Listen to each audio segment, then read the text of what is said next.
Praise the Lord. நம்முடைய பிதாவாகிய தேவனாலும் கர்த்தராகிய இயேசு கிறிஸ்துவினால் உங்களுக்கு கிருபையும் சமாதானம் பெருகதாக. நாளின் கூட நமக்கு ஜீவனை தந்ததுமல்லாமல் தயவு பாராட்டினார்லவா, வரை துதிக்கலாமா?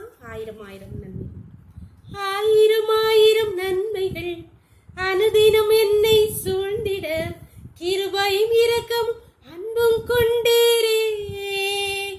நல்ல எபினேசரா என்னை நடத்தி வந்தீரே, நன்றி சொல்ல வார்த்தை இல்லையே. நல்ல எபினேசரா என்னை நடத்தி வந்தீரே, நன்றி சொல்ல வார்த்தை இல்லையே. காலை மாலை எல்லா வேளையிலும் என்னை நடத்தும் கரங்கள் நான் கண்டேன். தேவை பெருகும் போது சிக்கி தவித்திடாது உதவும் கரங்கள் நான் கண்டேன்.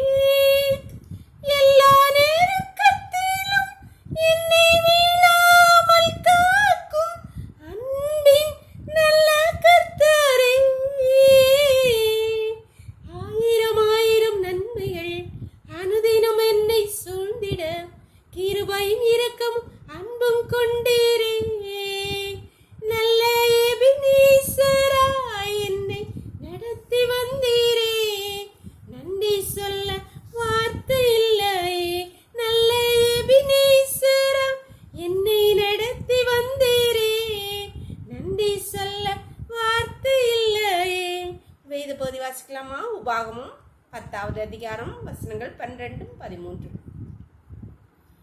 இப்போதும் இஸ்ரவேலே, நீ உன் தேவனாகிய கர்த்தருக்கு பயந்து அவர் வழியெல்லாம் நடந்து அவரிடத்தில் அன்பு கூர்ந்து உன் முழு இருதயத்தோடும் உன் முழு ஆத்மாவோடும் உன் தேவனாகிய கர்த்தரை சேவித்து இன்று நான் உனக்கு கற்பிக்கிற கர்த்தருடைய கற்பனையும் அவருடைய கட்டளைகளையும் உனக்கு நண்பன் உண்டாகும்படி கைக்கொள்ள வேண்டும் என்பதே அல்லாமல் வேறே எதை உன் தேவனாகிய கர்த்தர் உன்னிடத்தில் கேட்கிறார்.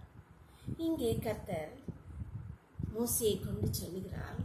மோசே இஸ்ரவேல் ஜனங்கள்கிட்ட சொல்றாரு, உன் தேவனாகிய கர்த்தருக்கு பயந்து அவர் வழியெல்லாம் நடந்து ஒரு கற்பனைகளை கை கொண்டு, எதுக்காக அப்படின்னு சொல்றார்? நீ நல்லா இருக்கணும், நீ உனக்கு நன்மை உண்டாக நீ கர்த்தருடைய கற்பனைகளை கை கொண்டு அவர் வழியில் நடந்து.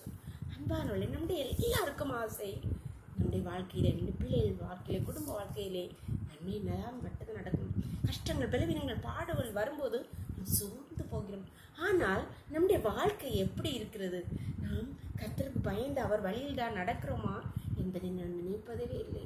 நான் என்ன செய்தேன், எனக்கு ஏன் இப்படியெல்லாம் நடக்கு அப்படி நிற்கிறோம். அநேக வேளையில் நாம் இதே வார்த்தைகளை சொல்லுகிறோம் அல்லவா? கர்த்தர் சொல்லுகிறார், உனக்கு நன்மை உண்டாக நீ ஏன் கற்பனைகளை கைக்கொள்ள என்று சொல்லுகிறார். கர்த்தர் எவ்வளவு அன்புள்ளவர். நாம் நன்மையை மட்டும் வாழ வேண்டும் என்று அவர் விரும்புகிறார். அதனால தான் சொல்கிறார், நீ நல்லபடியாக இருக்கணும்னா, நீ நன்மையை மட்டும் சுதந்திரிக்கணும்னா நீ ஏன் கற்பனை கேட்கொண்டு ஏன் வழியில் நடந்து அதற்கு நம்ம ஒப்பு கொடுக்கலாமா? நான் விரும்புகிறது அதுதானே.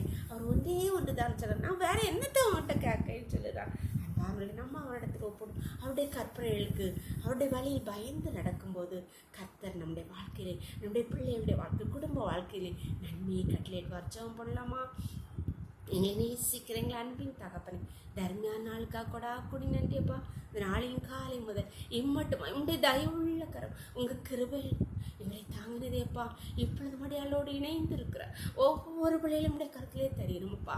அப்பா, யாரெல்லாம் ஆண்டவரே இப்பொழுது கர்த்தாவே என்னுடைய வாழ்க்கையிலே நன்மை வேண்டும், என்னுடைய பிள்ளைகளுடைய வாழ்க்கையிலே நன்மையே வேண்டும் என்று சொல்லி அப்பா தங்களை ஒப்பு எடுக்கிறார்களோ ஒவ்வொரு பிள்ளைகளையும் அப்பா நீர் அங்கீகரித்து அவருடைய வாழ்க்கையிலே, குடும்பங்களிலே, பிள்ளைகளுடைய வாழ்க்கையிலே நன்மையை கட்டளையிடுவீராக தகப்பனே. உடைய வல்லமுள்ள கரம், பராக்கிரமக்கரம் ஒவ்வொரு மேல அமர்வதாக முன்னே கருத்திலே பிள்ளைகளை தாழ்த்தி தருகிறோம்ப்பா.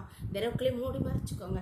சகல துதியும் கனமும் வல்லமையும் பலனும் ஞானமும் தேவாதி தேவன் ஒருவருக்கே செலுத்துகிறோம். இயேசுவின் மூல ஜெபங்கள் அல்ல தந்தையே, ஆமென். God bless you. கர்த்தர் உங்களை ஆசீர்வதிப்பாராக. ஆமென்.